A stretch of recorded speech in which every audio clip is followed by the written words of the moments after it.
Now, there is something happening in the United States, and very few people are talking about it. I haven't even seen it being discussed in the news that much, but it's going to have like massive economic consequences. You see, when the pandemic started, the government said that it's going to give people money, and it did. I think it was like $2,000, right? And another thing that they did was that they pushed for an eviction moratorium. So people who are renting their houses would be unable to kick out their tenants even if they're not paying.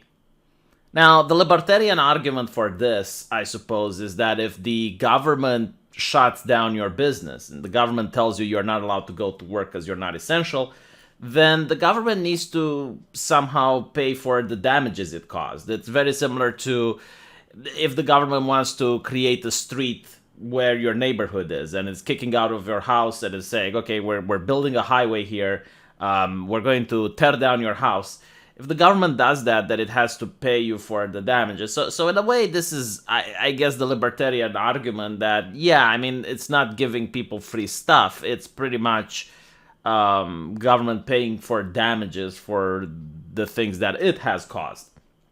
But the problem is that regardless of how you look at it, it's going to have massive consequences. So I made a video last year and I was telling people, look, you need to pay your rent. You need to pay your rent because if you don't, the moment this moratorium expires, they're going to kick you out. Like there's no if and buts.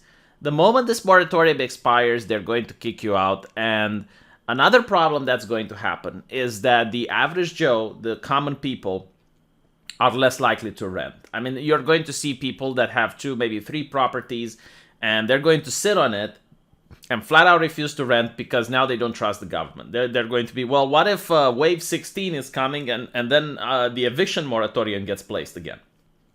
So they're just going to not rent, which means that a lot of people who also have financial issues are probably going to sell their second and their third properties. And guess who's going to buy? Guess who's going to buy?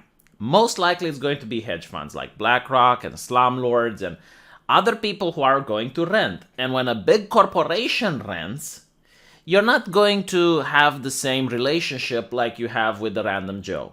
You're not going to have like the same heart to heart that you can have with the old landlord lady that lends you money. And maybe you can come to some understanding because she understands times are bad and you're trying to work it out with her. No, you're just going to deal with the HR, well, the public relations from some corporation that really doesn't give a shit and they're going to apply the law. You're not going to be able to say, oh, well, I'm having some financial problem. No, your time is up. You need to pay. You don't pay, you're on the streets. And of course, the prices are going to go up because there's going to be less people renting, and the demand for rent is still there. But let me tell you another joke. In places like LA, for example, it's illegal to be homeless. So what are you going to do when potentially millions of people, right? You need to account for that possibility, are going to be in the streets. Where are you going to place them? What happens if some of them are actually sick with COVID? What do you do? In what shelters do you place? Do you place them in the hospitals? Do you even have facilities for that many people? So this is a little bit of an interesting thing because if they wouldn't have placed this eviction moratorium to begin with, then the number of people would have probably been smaller because a lot of people would have just paid on time. But now there might have been people who said, oh, well, like the government says it's illegal, I'll find rent somewhere else. They might not find rent somewhere else simply because people will refuse to rent. I mean, think about it this way.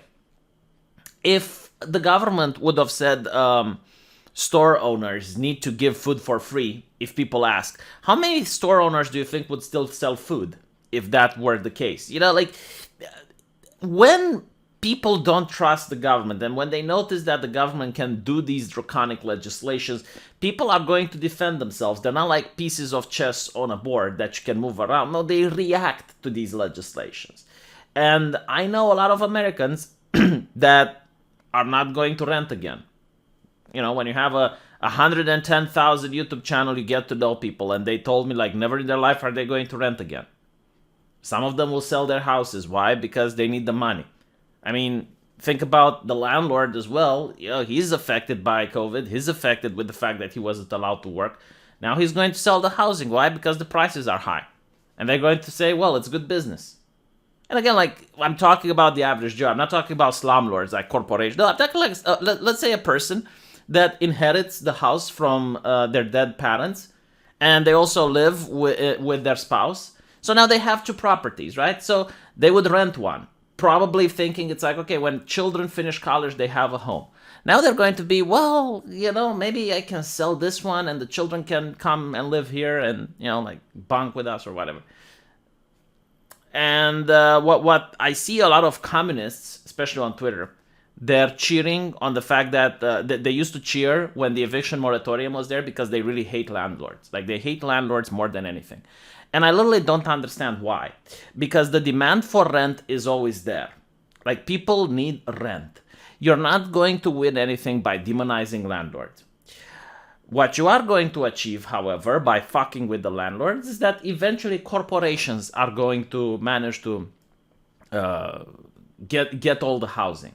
And when you're going to look for rent, you're going to find the corporation. And what corporations do is that they have a team of lawyers finding out every single loophole to fuck with you. And if that doesn't work, if they really need to fuck with you, they're going to find other ways. I mean, if you look at the history of mankind, you will see that corporations have hired thugs. They have hired the criminal underbelly in order to make things happen that are less than legal. To convince, to persuade, to roll that persuasion check on the tenant, to convince them to leave. So, like this idea of like, oh yes, the average Joe is bad for renting his apartment. Maybe he is. Maybe he is. Think about the corporation yet again, the slumlord, which are literally the people that are going to win from this, and they're going to win big time. I mean, BlackRock was already purchasing properties on a record scale with the purpose of renting them out. Now, the only thing that I have to say about the Biden administration, it's very interesting, is that they decided to troll. Right? They waited 3 days before the eviction moratorium, and because they're LARPing as left-wingers, they're like, oh yes, well, we would love if we had any power to do anything about this, right? So they're not like, well, it's immoral to ask tenants to constantly give their property for free forever. And you can't do that, because the tenant is also a person that requires, that has certain plans in place, and he also requires to have a living.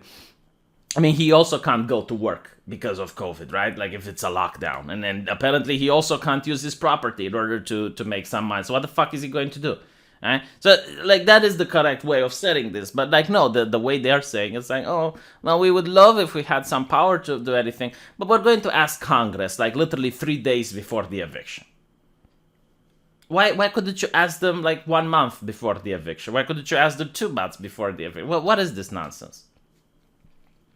And any way you look at it, some people are going to get fucked, right? Because it's either the landlords that are going to get fucked, and eventually, like, this will end. Like, there will be a period where, I don't think, like, the United States has seized the means of renting. So eventually it will end. And when it will end, I will be shocked. I will be really surprised if people will still rent their places. People will either hold them and not rent them, or people are just going to sell them. And they're going to sell them, and who's going to buy it? The landlords, right? So, really bad. Personally, yeah, I think this is going to put more strain on the United States. I mean, you're going to have to deal with more homeless people now, which means bigger increase in crime, bigger increase in substance abuse, bigger strain on the hospitals. So that's just another bonus, I guess. When you add inflation to it, when you add unemployment, recipes for success. Let me know what you guys think. Oh, and by the way, like one more advice. When I advise people to pay the rent, or when I advise people to buy toilet paper and stack up on, well, I didn't say toilet paper. I said hand sanitizer and masks. Back when Fauci was like, oh, you don't need them. You don't. I was telling, yeah, just buy them. Here's what I suggest now. If you're a young person, and maybe you're making some money from the government on welfare or something like that, and you're thinking, oh, if I get a job, then I'll make less money than I'm making now. Get a job. Like, trust me, get a job. Now is the best time to get a job. If you're young, and you're looking for unskilled labor, get a job.